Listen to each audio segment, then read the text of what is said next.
welcome to HowSheQuits.com. This is Lori Mercer, and today I am bringing to you another guest, Stephanie Roberts. And Stephanie is a single mom. She has been through multiple iterations of her own business, and she's making it just like all of us. She quit the corporate job, and she is doing it on her own and being there more present for her family. So welcome, Stephanie. Thanks. I'm really happy to be here, Lori. So glad. Thank you for inviting me. You're welcome. So let me click on over to your website so everybody can take a look at, now look, we got all these tabs open. I know. Yeah, look at, so Stephanie's got a lot of things going. Like me, I usually have a million tabs open. So I imagine you have a million tabs open when you're working your business too. All right. Well, why don't you just start with telling us what you did before and what you do now to be a mom who's home and running your own business. Yeah, sure.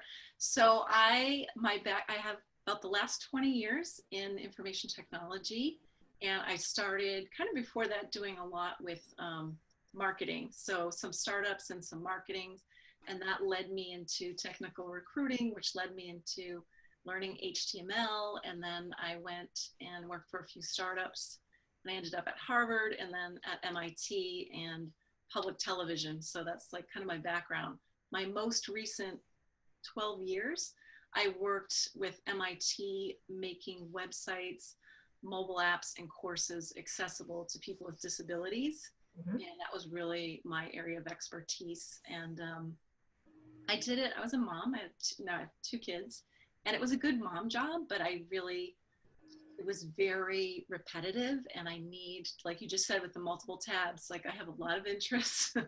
I had a lot that I was interested in, and I didn't really have a path to growth. So it was, it was just kind of, I was hanging in there with my kids. And, when I decided I basically left a relationship and kind of became a single mom. And as a single mom, I realized that the schedule plus the distance from my new town was going to be just really just nerve-wracking and prohibitive. Yeah. So instead of having this crazy race back home to get my kids, we went through some kind of turmoil, I would say, with my daughter, one of my daughters, and myself. And I had a very short leave of absence. And after that, I just decided, I think it's time for me to really shake things up and, try to start something on my own, which would allow me to be there for my kids. Yeah. And so that's kind of how that progression happened. Well, and that's a very common element. And, often it's those kind of last straw moments that you're like, I can't do this anymore. It's a sick child. It's something with daycare that you're not trusting. I mean, your kids are older like mine, but, I remember those days, or there's just something that's upsetting to the family, and you can't, work is not the priority. But you said something else that was very important also. So a lot of people, it's not the time flexibility. It's, it's not flexible for their family. Maybe it's a toxic work environment. But you also said, because what you described, making websites accessible for people for working for MIT, and startups, that's exciting. Like, that's purposeful. Like, that's way different than like my boring corporate industrial job where I was like, I don't even want to tell you it's so boring, I'd bore you. Right. So there was some purpose and passion there, but you sort of achieved that, and we're looking for more, and you were missing that passion and that creative spin as well. So yeah. And so what happened to me was, because I craved that, at one point in my career, I jumped on Twitter.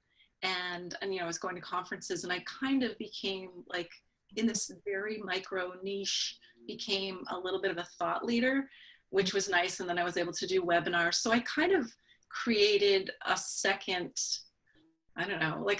career that was in parallel with my everyday job. And my boss, I don't think, was really pleased in the beginning. And then, as time wore on, she kind of saw that it was putting all of us in a better light for us to do some things outside of MIT, so whether it's a webinar or writing an article for something that, kind of shines the spotlight on the work we're doing.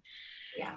And I think that was how I got my feet wet with like this marketing stuff that I'm so excited about now, was just was so great to create relationships and get answers through Twitter and kind of be a part of a bigger community outside of what wasn't happening in my little my little group at MIT. So well, that's a real game changer, right? Like, yeah. you know, we won't talk about our ages, but it's been time. Like, I'll just date myself like this. I have a computer engineering degree, and when I was in college, the only reason I had an email address is because I was in computer engineering. So I've Right. been around for a while. And you know, with the internet, the more connectivity, the social media, I think it gives you more opportunities to put your head up and look outside your corporate walls and realize there's other options. Before that, you know, it was a great job, it's a great company, there's great reason to be here. And it was much harder to look for other jobs, right? And to see that there's other potential. So that's a really great insight. Yeah, and I think putting yourself out there in a safe way, like you don't want to do anything crazy on LinkedIn that's like public necessarily, but you can slowly, you can always say that these thoughts are not my employer's, they're my own, or, whatever you need to do to kind of cover yourself. And what I found with web accessibility, which is such a niche, I could put a question out to my group and use the correct hashtag, and I would get answers from like the cream of the crop people across the world, really, who are in academia, who are in, corporate environments or nonprofits, and really working with this mission to help people with disabilities and raise awareness. And that felt pretty amazing. And then I still needed to push a little further, so I decided to get my my MAD in educational technology and instructional technology and I don't know, it's a long title, but it's an MAD and it's instructional design essentially, right?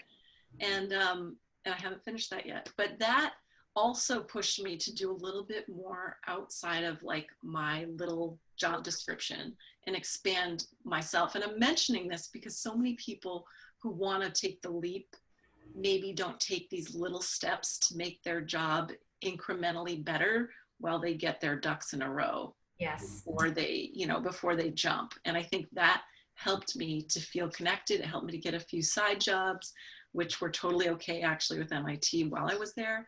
And so when I left, I had confidence that I had skills that would lead me to money at some point. So whether I continued with what I was doing or if I started something else, I knew I could complete a contract.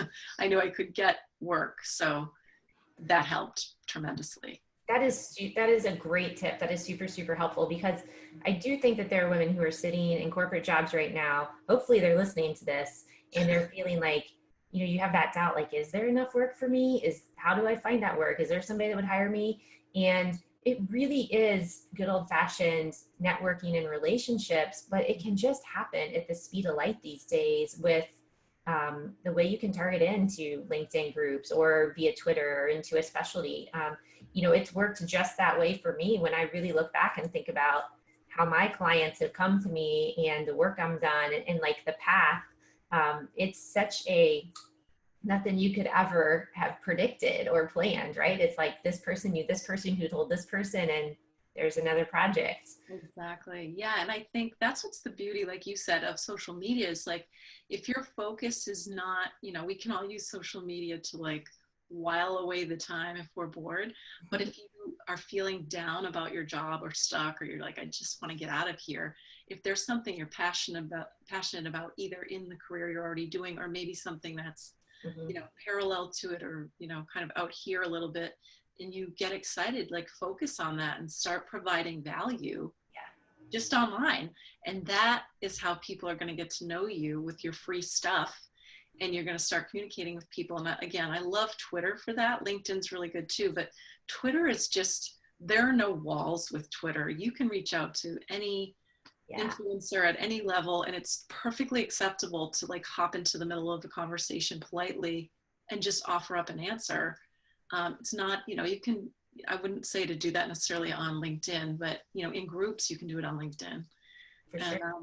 Yeah, I think that that's huge, and that's going to make you feel better because you become a master of this other thing that you're interested in. For me, it was instructional design, educational technology, and learning, how people learn. So I started sharing what I was learning, and that helped me create yet another circle. I totally love this. This is so good. Like, I just want to do these interviews like nonstop because there's so much information. I'm like, how am I going to get this out to everybody? Right. Yeah, I love that you're doing this. People need this. So this is brilliant. Seriously. Well, somebody that's sitting there listening right now, I mean, and you're like, you're stuck in your job, you're not liking your job. You can right now just hop into one of those, what Facebook, Twitter, LinkedIn, whatever, into those places, find the topic that, you're passionate about and just start making the connections. And, it'll even just, what I have found is it gives you even an emotional boost and just a confidence boost. And then you're even in a better mood to go back and do your work, your day job, right? Exactly. And another one I should mention too, which I didn't find until much later, but I love, is Quora, Quora.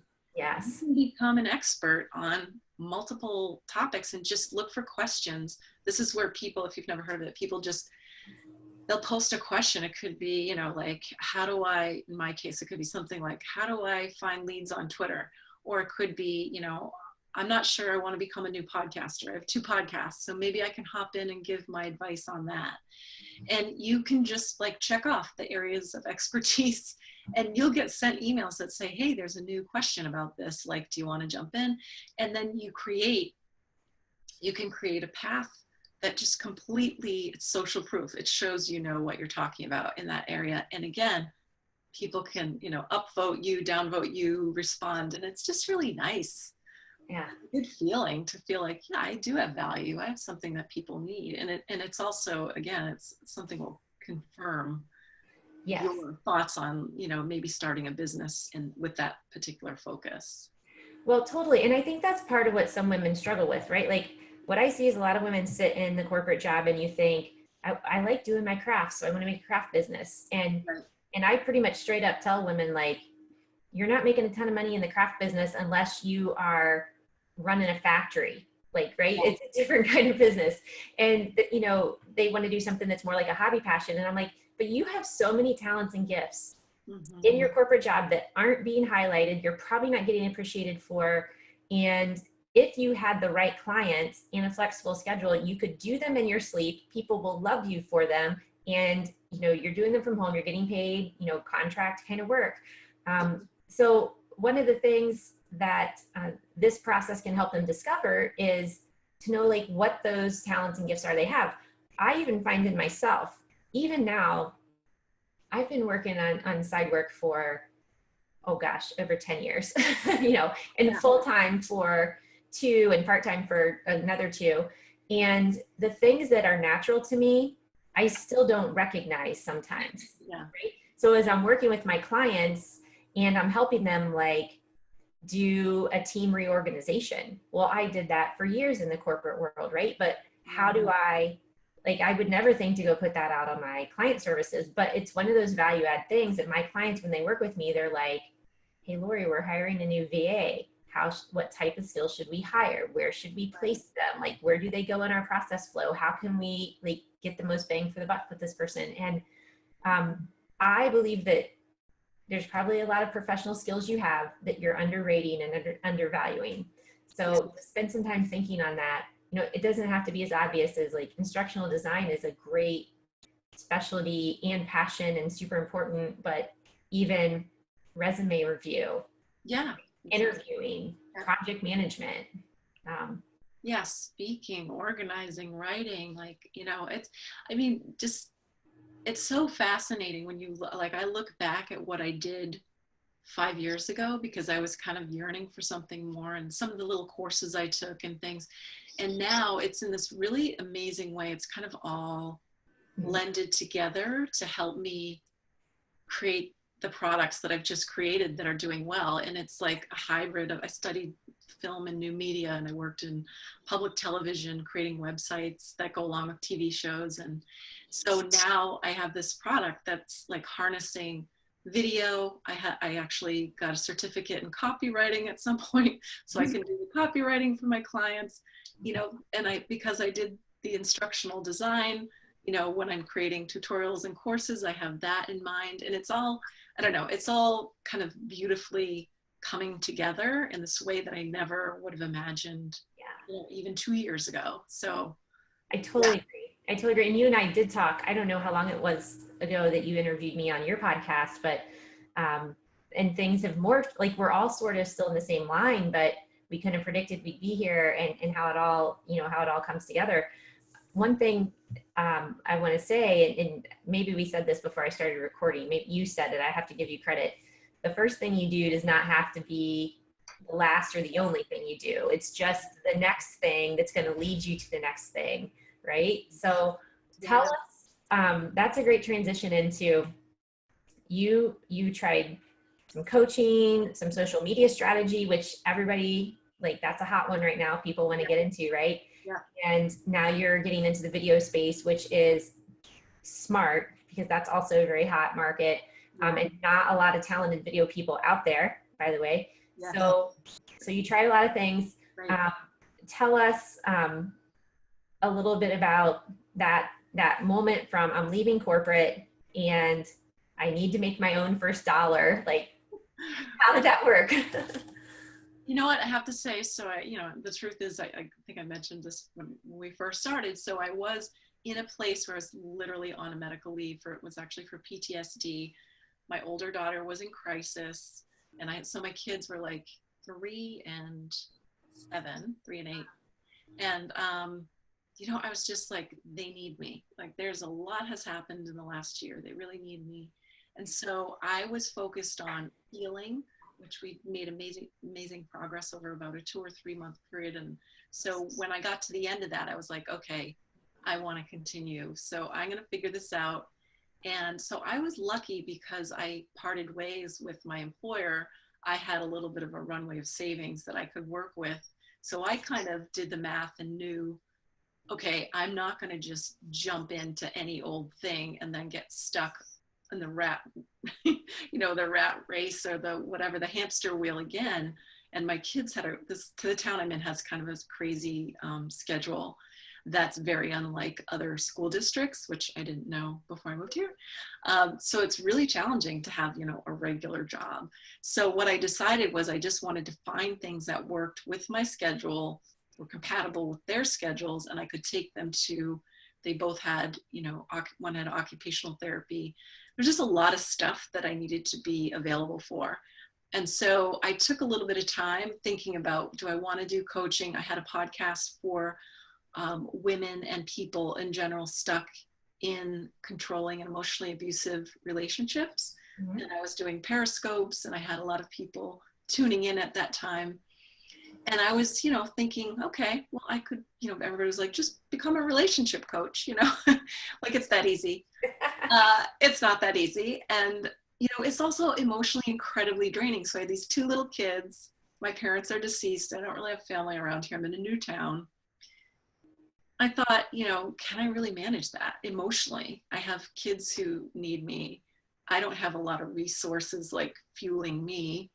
Can I give as much as I'd need to give to help other people in these critical situations? And it took me months to work through that. I worked with coaches. I had people telling me, here's how you structure your business. But what really happened was it was during a February vacation. I went away in a hotel room. I was recording one of my podcasts, which you were on, my Audacious Mamas podcast.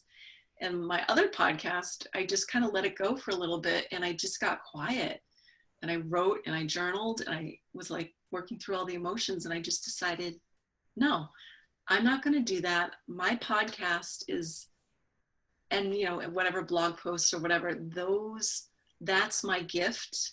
And that's my passion project, I guess, for that audience. And that's all I have right now, but it's still something, because there are no other podcasts out there like this that could validate people, and women especially, in that situation. They could safely put in their earbuds and get professionals, authors, survivors kind of saying, here's how I got out, or here's what I felt. Yeah. So that was tough. But then when I clicked, I went, you know what? I'm really good at this other social media stuff. I have all this web experience. I have video experience. And as soon as that clicked for me, I started earning money, and I was able to monetize this teeny tiny little podcast, not based on numbers and downloads, but based on the fact that I had this micro, I'm going to say niche, I keep going niche, whatever, this little loyal group of people that they're sponges for self-help books, self-help programs, and a lot of authors and speakers and people with, like therapy oriented people were asking to be on that podcast. And finally I had somebody who was like willing to be a sponsor, and I just pitched her like high, medium, low, here's what I offer. And I pulled into that social media blasts where I would mention them on my list, I would mention them on my social media following, and they went for it. So, and it was a really great experience. So I want to encourage people who have, a podcast and want to monetize it. There's a lot of groups out there. They're going to tell you it's all about downloads. I would say no. Like if you feel confident that you have a niche and you can kind of leverage it because you have a loyal following, think about what makes sense per episode, or maybe it's not per episode, it's one shot deal, and just go for it. It works. That's the Audacious Life podcast, yeah. correct? Yeah, okay. That's the one you've got up. Yeah. Awesome. So everybody can find that, and we'll make sure we link to it in the right place. I mean, that is a really good story, because I think, here's the thing. A lot of people, though, think they're going to jump out of a corporate job and they're going to blog and it's going to monetize, or they're going to podcast and it's going to monetize. And you and I both took the hard path. I mean, it's always a hard path because there's a lot of work that goes into these, like with my firefighter wife, blog and website and whatnot. Also a very important, I like that you called it a passion project. It's much needed. It's running well. And it's funded as a nonprofit, and it's running well as a nonprofit, but it's more of a passion project than this is going to be my career for right. multiple reasons, because it's emotionally heavy, because it's needed, it's service almost, right? Exactly. Awesome. Well, that's important to share. So I'm glad that you have that out there. But then social media is what sort of monetized for you initially as a career, right? Yeah. So I was able to get the podcast sponsor, and that was great. And that was like, that taught me that all these other things that I had learned, I had been in some programs. One of them was Nicole Walters has something called 1K in a day. Mm-hmm. What I like about her, it was not a very expensive program, but she was great at setting up all of your systems to ring the register. It's like you cannot make money if you do not have a payment processor in place. Like you can't you need to be able to send a link with a description of what you're trying to sell, and they click the link and they buy it, because then you don't have to you don't have to bill them. I mean, it's beautiful. It's a beautiful thing. So once you get the confidence and you have everything in place to do that, really it's unlimited. It's like, what are you selling? What is your product? Is it coaching? Is it strategy? In my case, it was strategy at first. And I was able to, once I got confident and I put my packages together, I didn't even have them on my website. I literally had them as a PDF.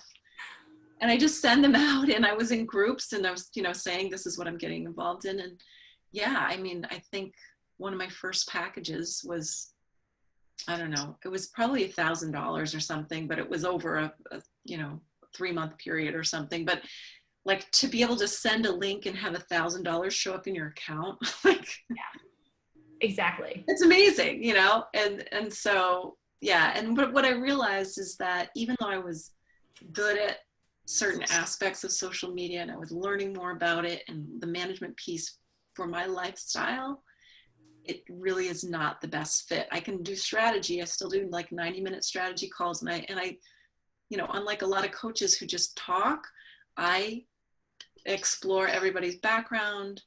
When we're on the call, we really talk about ideas and what they really want to do, and what their, their wheelhouse is, I guess, where they shine, and which things to leverage. And then I give them a roadmap. I literally write out what I think they should be doing, and I send that to them so they have something tangible at the end of, not necessarily at the end of the call, but within a couple of days. They actually have something to show for their investment in time with me. That made sense for me because that was like a fixed period of time. I have a deliverable, And then, you know, they can choose to come back and work with me again on the next piece. They can choose to, you know, buy little pieces of my time for accountability. Like, okay, I'm going to hold you accountable to, you said you're going to go live on Facebook 3 times this week. Like, let's see. So that, sorry that I'm off on a tangent, that's worked really well, but it's the long-term stuff that's been really a struggle for me. So it's like, you know, having multiple social channels that you're launching, and then you're responsible for getting that all going through automation. Like, you need to either have a lot of time to plan it, like solid blocks, or you need a, you know, a team or a VA or somebody who you can manage, who can help you with that, because it can become overwhelming quickly. Well, and that was one of the great points you mentioned to me earlier is I know a lot of women are getting into social media strategy and social media implementation, and it is a hot field. Like I have a VA who helps me do it. I have 2 VAs who help me do it, one for each platform that I have. But picking, like designing work that works at like the right time of day, not just like the right amount of time, right? Like I want a job that's only 30 hours a week. That's awesome, because 30 hours a week you can fit around your family. Well, like I have some clients that are on the West Coast right now. Right.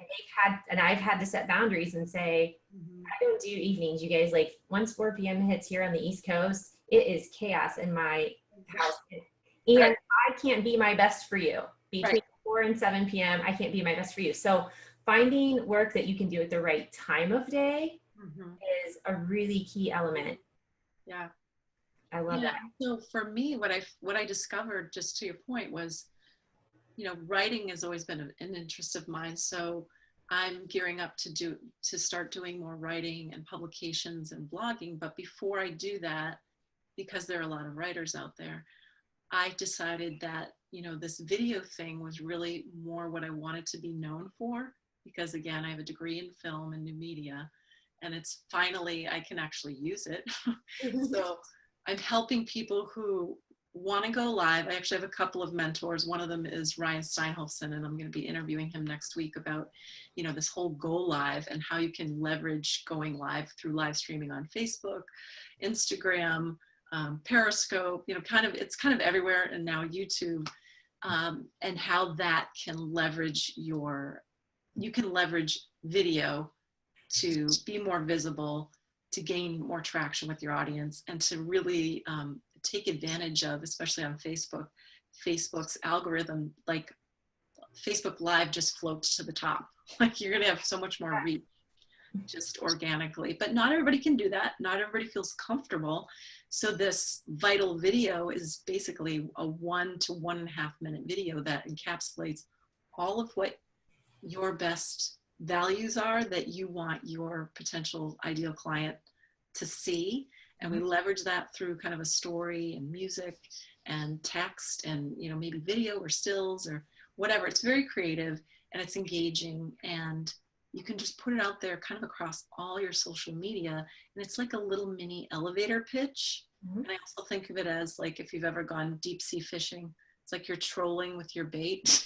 You've got your lines in the water, you know, and it attracts, they're going to come. And it, you know, by the time they get to you on the phone, they've already watched your video, and it just makes it that much easier to talk to them, because you're not really selling. Now you're having a conversation.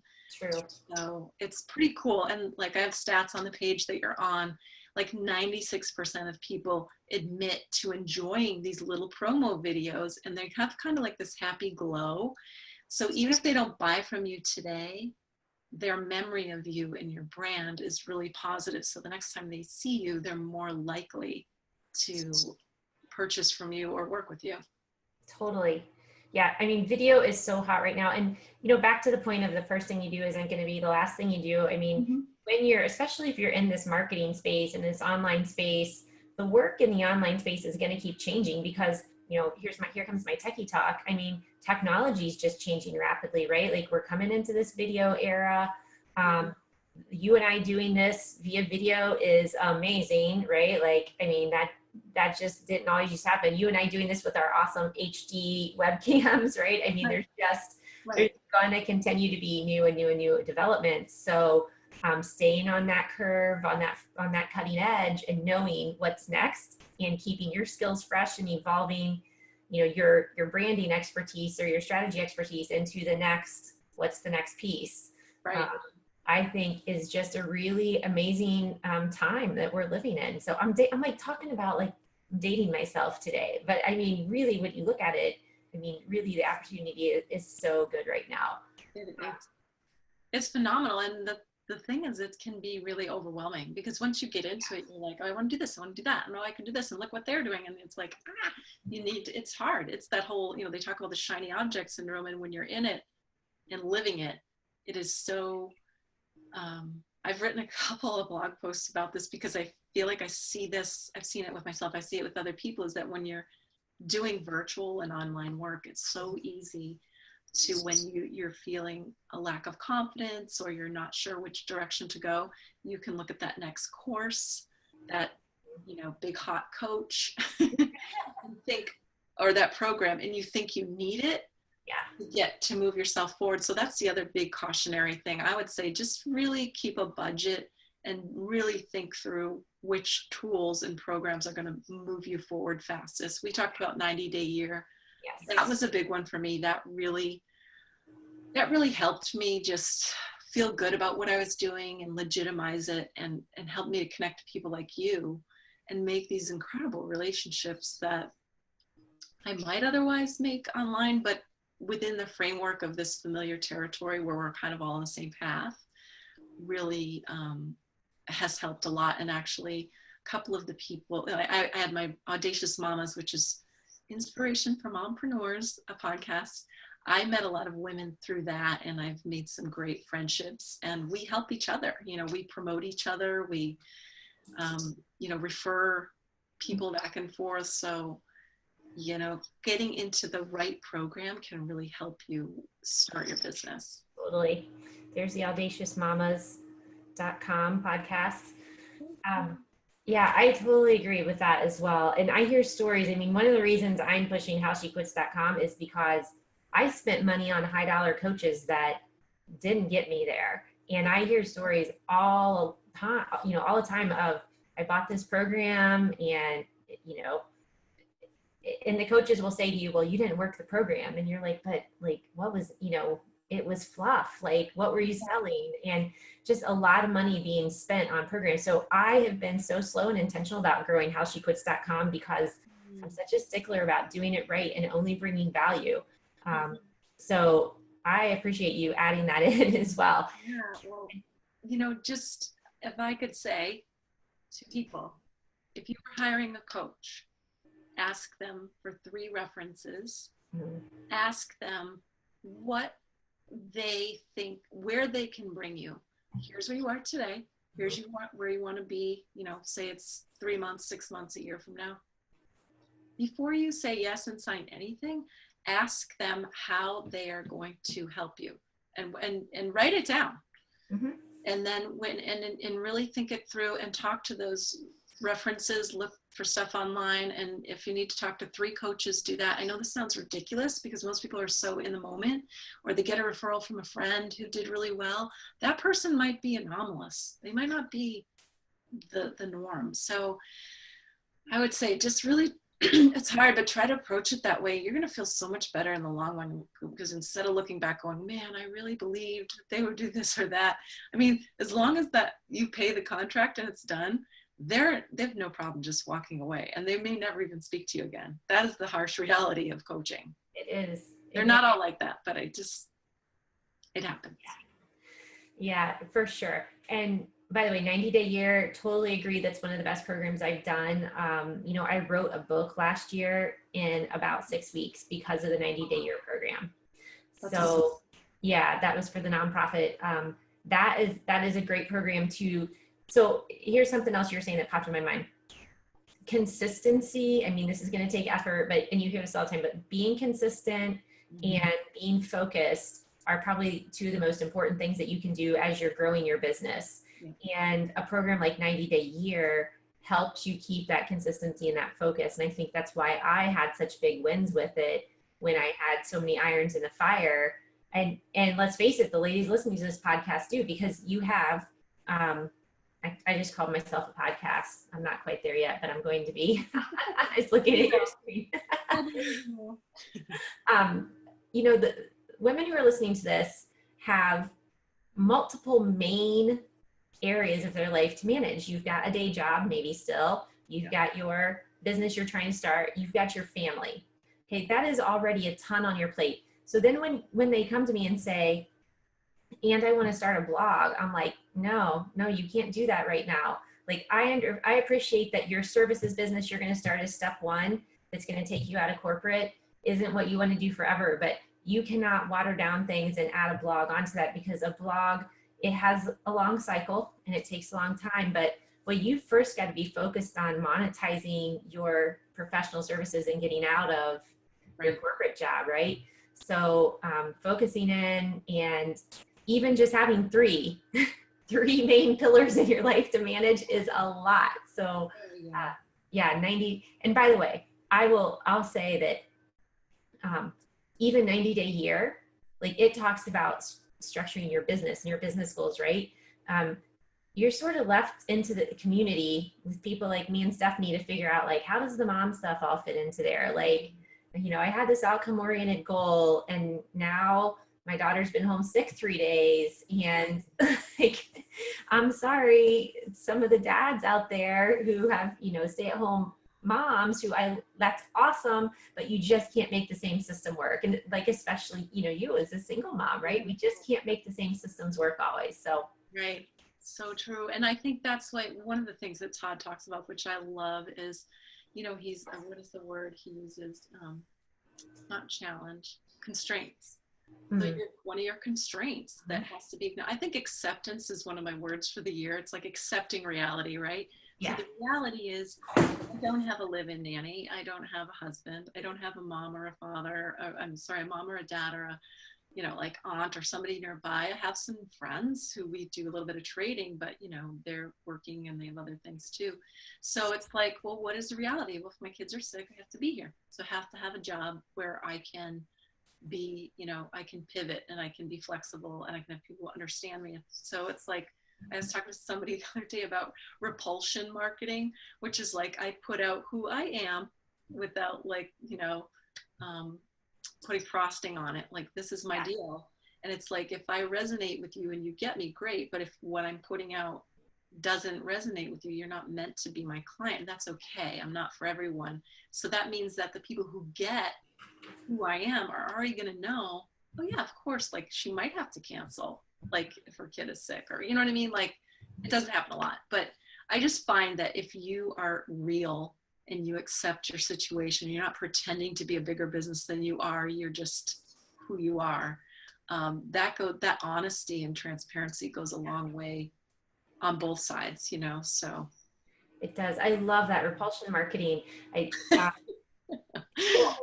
I'm very much a real girl. Okay. I am not like, you're not going to see me glam and glitter. And, like I'm having a photo shoot coming soon because my hairstyle has changed basically since my last one. Right.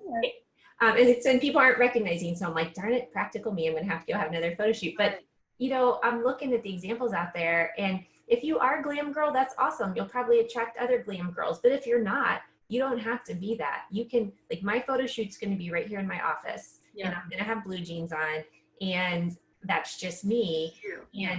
And I've also learned a lot about writing copy that, like you said, that attracts the right people, but also that repels the wrong people, right? So I'll just throw one out there for this, and this is a great segue into howshequits.com, right? We have a free step-by-step workbook at howshequits.com for women to, like, if you're in the corporate job and you want to know, like, what are the 3 things you need to do to get out, that's going to tell you. And I'm very clear in there to say the job that's going to help you exit corporate is not blogging for money, and it's not MLM. Only in exceptional cases, right? Like, those are longer games. The job that's going to help you exit faster is sitting right in front of you, and you can do it. Like, I interviewed somebody who did it in 3 months. When she finally figured out what she wanted, she stopped doing her direct sales. She did it in 3 months, right? Wow. And like you said, when you finally figured out what you wanted, it was 30 to 60 days before you had your first $1,000, one click $1,000 in your bank account. So I love that. And it lets women be authentic and it lets you be real. It doesn't give you permission to not be good. Like you have to show up and be good at what you do and you have to know what you do. And it gives you permission to say, no, I don't do that.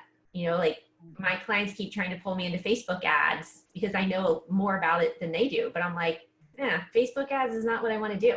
I'm going to outsource you to my Facebook ads person. So, I love, love, love that authenticity. A little Brene Brown, right? Like vulnerability and authenticity. You probably love her. I love her. I do. I love her so much. Yeah, and you know this picture you have of me on your screen, like this. I love this. Mimika Cooney was my photographer, and she had this glam idea with clothes that were so not me. They did my makeup. They curled my hair. I do wear makeup. They did my makeup a little different, which is fine. I still look like me. My hair did not really look like me. And like, I just looked at the clothes and I went, you know what? I might wear a couple of these pieces, but I'm going to be me. There's going to be jeans because that's who I am. And I'm scarf girl. Like I don't have one on today, but I've known for wearing scarves and I have a brand that has a scarf flying in the wind, you know, but I got her to listen and I just, you know, like you said, I've seen so many websites where it's like, this glam picture of this person, and then when I see them on Facebook, I'm like, is that her? Like, I can't even tell if it's the same person. They really don't look anything alike, and some of them have like those long fake eyelashes, and I don't know. It's just to each his own, right? Like, I'm not against fake eyelashes. I don't mean to say that, but you should probably resemble your brand image of you, right? That's a great way to put it. You should resemble your brand image. Be recognizable. Yes, yes. Which is my practical girl reason for getting new PR shots because my hair was super short the last time I had them, and look how long it is now. So right, that's fun. Well, good. Awesome. Yeah, it's kind of a hot mess day there. All right. So hey, any last words you want to share? You know, we've already been gone for like 40 minutes, and there's about more. But is there anything important we left out? Yeah, you know what? The one thing that we've kind of gone back and forth and alluded to. So the one thing I didn't do, which I probably would, and I didn't, the only reason I didn't do it was, again, a quiet rebellion, was I actually had a very valuable skill, which was web accessibility consulting and doing audits of, you know, different websites and that kind of thing. I knew that inside and out, and I could have easily gotten paid to do that. I had so much fear around being sucked into that and having to give up this other stuff that I like thought about it a lot, but I did a little bit of informational interviewing with different people. I was open to it, but I didn't push for it. And again, if I had not had that, I had a nice runway of savings. If I didn't have that, that would have been the smartest thing for me to do. And for anybody, even if you do have savings, like if you have something that you just need to limit the time if you're afraid it's going to take over. Yeah. But if you have something that's lucrative and you can go in it and say, hey, I'm available for X number of hours. Here's what I can offer you. Here are my constraints. Again, children, husband, like whatever. Like put it out there with your boundaries. My whole fear was that I wouldn't have control. And I've learned to be more assertive, and I've learned to have more confidence around all of those things. And I think just pitch it, just say, here's what I'm doing, and make it work for you, so that even though it's not the thing you want to do a year or whatever from now, you still have income coming in and you're feeling really great about separating from your employer because you know you've got that stream of income. Yeah. And you know you can do it inside, you know it inside and out. Instead of that steep learning curve where you have like that imposter syndrome thing happening. That's right. I mean, that is absolutely the fastest path to exit. That's why, you know, I teach that in my program. You can still develop, like there's going to be something else always simmering in the back that's going to develop and that you'll learn and grow from and can grow into a longer piece. But the fastest path is taking the skills you have that are, ladies, high dollars, right? Like, you know, I mean, I list them all the time, but I'll do it again. Graphic design, copywriting, web design, bookkeeping, HR services, project management, legal services. What have I left out? There's more, but you know, those kinds. And for you, it was in, you know, in the computer space, instructional design, training's one I leave out a lot. That's a great one.